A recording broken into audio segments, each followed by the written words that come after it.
आप देख रहे हैं सत्यहिंदी.com। गोदी मीडिया और कॉरपोरेट पत्रकारिता के इस युग में बेबाक निष्पक्ष पत्रकारिता को समर्थन देने के लिए आप सत्यहिंदी.com के ग्राहक सदस्यता अभियान से जुड़िए और इसके लिए इस वीडियो के डिस्क्रिप्शन पर जाएं और वहां लगे हुए लिंक को क्लिक करें। अमेरिका में राष्ट्रपति पद का चुनाव हो रहा है, इसके लिए मतदान जारी है।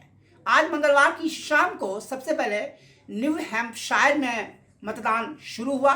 उसके साथ न्यू जर्सी, न्यूयॉर्क और वर्जीनिया में भी लोगों ने मतदान शुरू हुआ। पहले ईस्ट कोस्ट यानी पूर्वी तट पर मतदान हुआ, लेकिन अब जबकि रात के 9 बज चुके हैं तो अमेरिका के बड़े हिस्से में, जिसमें वेस्ट कोस्ट भी शामिल है, मतदान की प्रक्रिया जारी है। बता दूं कि अमेरिका में पहले ही लगभग 9 करोड़ लोगों ने पोस्टल बैलेट के जरिए पहले ही वोट दे दिया है और अब जो लोग वोट दे रहे हैं उनकी गिनती कल भारतीय समय के अनुसार सुबह लगभग 7 बजे के आसपास शुरू हो जाएगी। तो ये तो है जो मतदान जारी है और अभी से लगभग 10 घंटे बाद काउंटिंग शुरू होगी और उसके लगभग 2 घंटे में स्थिति साफ हो जाएगी कि क्या ट्रेंड होगा और कौन आगे बढ़ेगा। इसके साथ ही सवाल ये उठता है कि इस बार का राष्ट्रपति चुनाव कौन जीतने जा रहा है, डोनाल्ड ट्रंप या जो बाइडेन। ये कहना थोड़ा मुश्किल इसलिए है कि अमेरिका के जो स्विंग स्टेट्स हैं या बैटल ग्राउंड स्टेट्स है, यानी वो राज्य जहां चुनाव का पैटर्न एकाएक बदलता है और पहले से जो पैटर्न होता है उसके उलट होता है, ऐसे लगभग 12 राज्य हैं और इन 12 राज्यों पर बहुत कुछ निर्भर करता है। इन 12 राज्यों में क्या होगा, वोटिंग पैटर्न क्या होगा, ट्रेंड क्या होगा, लोग किसके पक्ष में झुकेंगे, ये बताना अभी बहुत ही मुश्किल है। जो चुनाव पूर्व सर्वेक्षण हुए थे उसके बारे में मैं बताऊं कि जब वो सर्वेक्षण तकरीबन 1-1.5 महीना पहले स्थिति ये थी कि जो बाइडेन बहुत आगे चल रहे थे। लगभग 42 से 43% लोगों ने जो बाइडेन के पक्ष में मतदान करने की बात कही थी और डोनाल्ड ट्रंप के साथ लगभग 21 से 22% लोग ही थे, मतलब लगभग आधे। ऐसा लग रहा था कि जो बाइडेन बहुत आगे निकल जाएंगे, उनकी जीत तय है। लेकिन उसके बाद स्थितियां बदली और डोनाल्ड ट्रंप काफी तेजी से आगे बढ़े और इस अंतर को उन्होंने बहुत ही तेजी से पाटा। और जो लेटेस्ट था, यानी मतदान के लगभग 24 घंटा पहले, यानी सोमवार को भारतीय समय के अनुसार, तो उस समय जो बाइडेन सिर्फ 8% वोटों से आगे चल रहे थे। मैं फिर एक बार कहूं कि ये चुनाव पूर्व सर्वे है, उसमें 8% वोटों से आगे चल रहे हैं, लेकिन जो 12 स्विंग स्टेट्स या बैटल ग्राउंड स्टेट्स हैं जहां पहले से कुछ भी कहना मुश्किल है, वो उसमें गिनती में नहीं है। उनके बारे में किसी को नहीं पता है कि वहां वोटिंग का पैटर्न कैसे होगा, इसलिए अभी मैदान बिल्कुल खुला हुआ है। ज़्यादातर लोगों का मानना है कि जो बाइडेन आगे चलेंगे, ज़्यादातर लोगों का मानना है कि उनको जीतना चाहिए, लेकिन डोनाल्ड ट्रंप की जीत से सिरे से खारिज नहीं कर सकते हैं। कोई भी उनकी जीत को सिरे से खारिज नहीं कर रहा है। लेकिन इससे भी बड़ी बात है कि अगर डोनाल्ड ट्रंप चुनाव हार गए तो क्या होगा।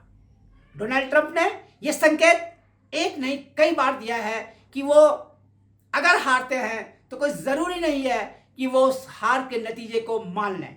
उन्होंने चुनाव प्रक्रिया पर कई बार सवाल उठाए हैं, उन्होंने पोस्टल बैलेट पर सवाल उठाए हैं और खबरें ये हैं कि जो अमेरिका के चुनाव से कुछ हफ्ते पहले 50 लाख हथियार खरीदे गए हैं और ये हथियार उन जगहों पर अधिक मात्रा में, अधिक संख्या में खरीदे गए हैं जो कि मोटे तौर पर कंजर्वेटिव इलाके हैं, मोटे तौर पर ट्रेडिशनल इलाके हैं और मोटे तौर पर वो इलाके हैं जहां डोनाल्ड ट्रंप का आधार ज़्यादा मजबूत है। मेरे कहने का यह मतलब कतई नहीं है कि डोनाल्ड ट्रंप के लोग हिंसा करेंगे, मैं ऐसा बिल्कुल नहीं कह रहा हूं, लेकिन जिन लोगों ने, जो 9 मिलिशिया है, जिन मिलिशिया ने ये हथियार खरीदे हैं, उन्होंने खुलेआम डोनाल्ड ट्रंप का समर्थन किया है और कम से कम ऐसे 9 हथियारबंद समूह हैं जिन्होंने पब्लिकली डोनाल्ड ट्रंप का समर्थन किया, उनके पक्ष में वोट देने को कहा है।